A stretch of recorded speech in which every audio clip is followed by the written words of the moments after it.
Hey, welcome back to this tutorial about drawing a floor plan.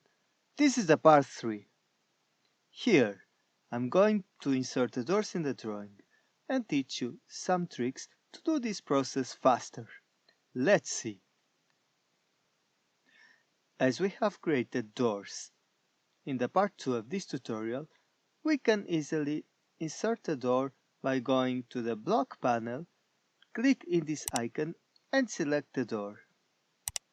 I want to insert the first one in this room, and as I know it's located at 5 centimeters from this wall, I know it's here if I'm using the grid and have the snap mode turned on. But be careful. If I click at this moment while the midpoint is appearing on the screen, the door will automatically snap to that position. And this means I have to turn off the object snap temporarily. And I can easily do it by pressing F3. Now I can click in this point. Then I do the same. I go to Insert Block and place it in this room, again 5 centimeters from the wall. Now, if we look to the floor plan, we can see that the doors are in different positions and openings. And these are the 8 ways they can be in the floor plan. So let's use a simple method to do this easily and fast. First, I insert another door by clicking here again.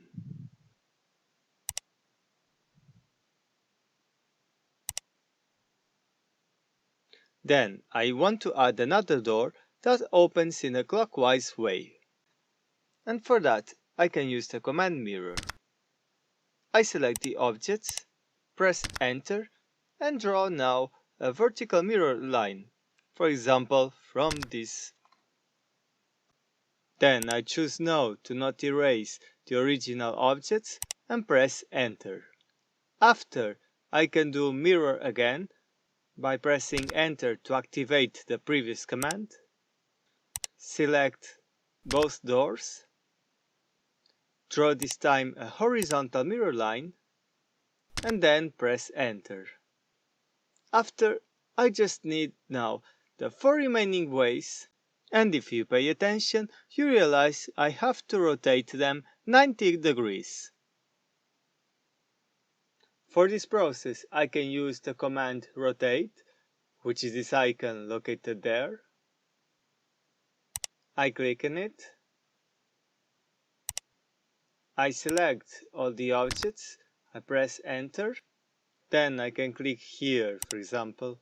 I'm going to rotate until I see the vertical polar tracking. After, as I want to keep the original objects, I type C for copy and press Enter. Finally, I click again to confirm its position. So, now it's easy to insert the doors in the floor plan.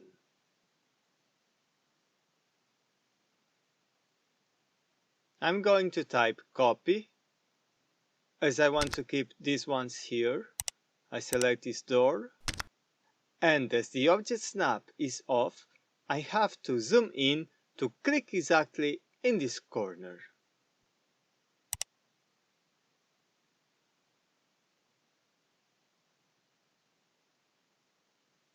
I'm going to add this one to this room. And the distance from the wall is the same, 5 centimeters. After, I have to the other room, which has the same kind of door, and do the same.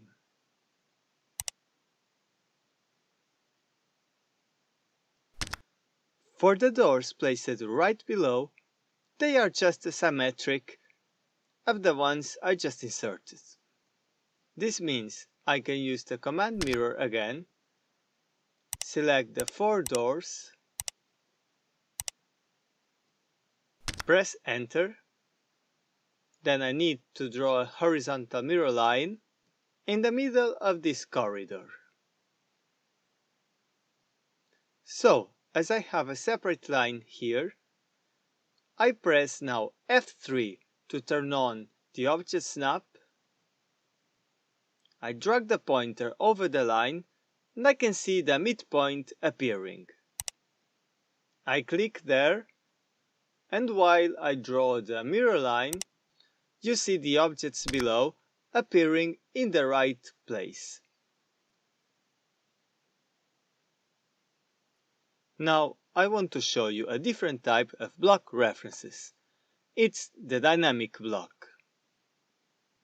A dynamic block is a block reference that has parameters to perform actions. For example, in this block, I added a parameter which flips the door to its symmetric. And this icon flips it upside down.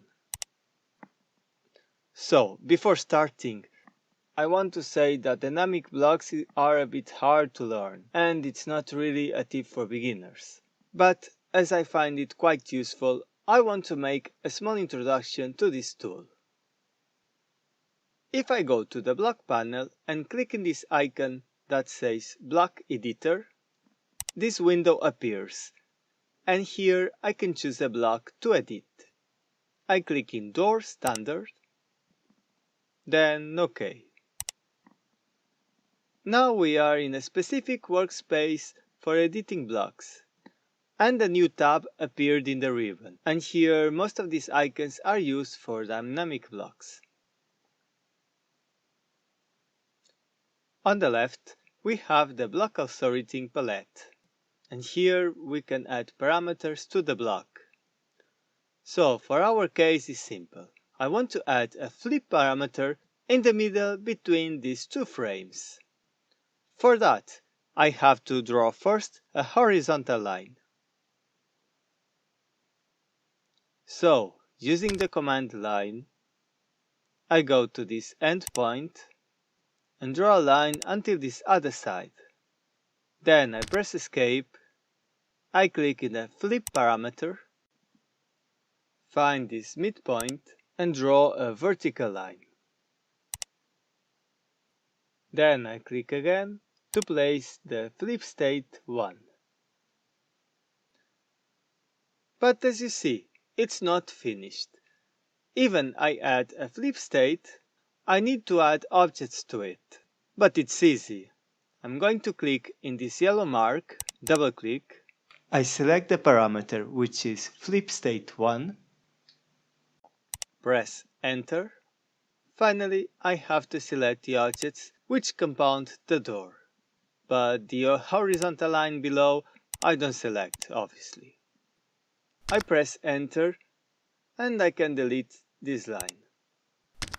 Finally, I save the block and close the editor.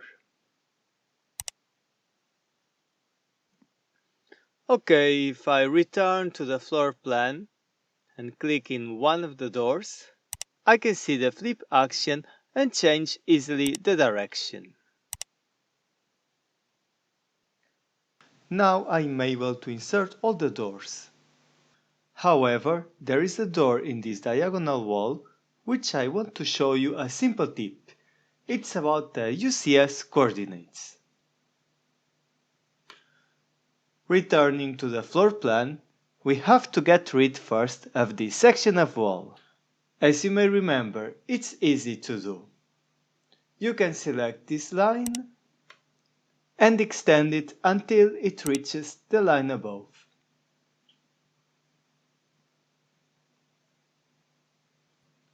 Next, use the command Trim to erase the parts I don't need.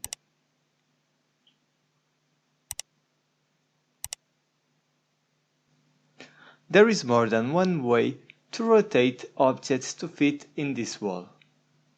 And this time I'm going to show you how to use the UCS coordinates. If I go with the mouse and click in the UCS, I can select it. And then if I click in the blue square, I can move it to a different place. And this time I want to place it in this diagonal wall. for example in this point. Now, if I click in the x-axis, I can rotate it to the position that I desire. And as I want it to match the diagonal line, I can click, for example, in this midpoint or the end point of this line. Perfect. Now it will be very simple to insert the block. I click in Insert Block and select the door, and you realize that the door has rotated to match the UCS new position, and I can easily place it into the wall. However, as I want the door exactly in the middle of the wall, I leave it here first. Then I'm going to draw a line between the frames, and after that I use the command Move, select the door and press Enter, and for the base point I choose the midpoint of this line, and then I have to place it here. Now it's exactly in the middle of the wall. When I finish, I can return the UCS to its original position by clicking on it, go to this square and then select World. Now it's again as it was before. Next thing, these double doors, I have to draw them separately. The dimensions are located in the file, and consequently I can create a block reference for them. But those ones located in the toilets, I'll make for them a different process that I will show you later. So, before ending this video, I show you quickly how to draw this double door, and I think you can make it easily by yourself. Like the single door, I used the command rectangle to draw the frame, and it has the same measurements, 0.05 per 0.1 meters.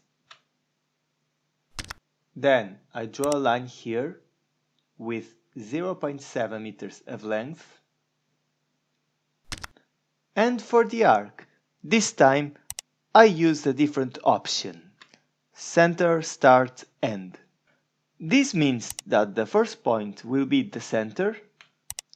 Then, as the arcs are drawn anti-clockwise, I choose for the start point this one on the right at 0.7 meters. So look how it makes the arc. Click here for the end point. Okay, as you see, I just drew half of the door, as the remaining part is simply the symmetric. And using command mirror, I select everything and press Enter, and draw the mirror line from the start point of the arc. Like this. So, it's done. And I'm now able to create a block. For the name, I can type double door, for example, then click in OK. Oh, I didn't select the objects. But I can do it now. It's okay. Select them all. Finally, click in OK and choose a base point.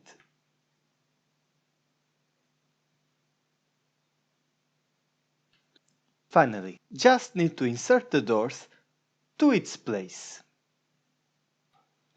The first one will be here. But look the end point.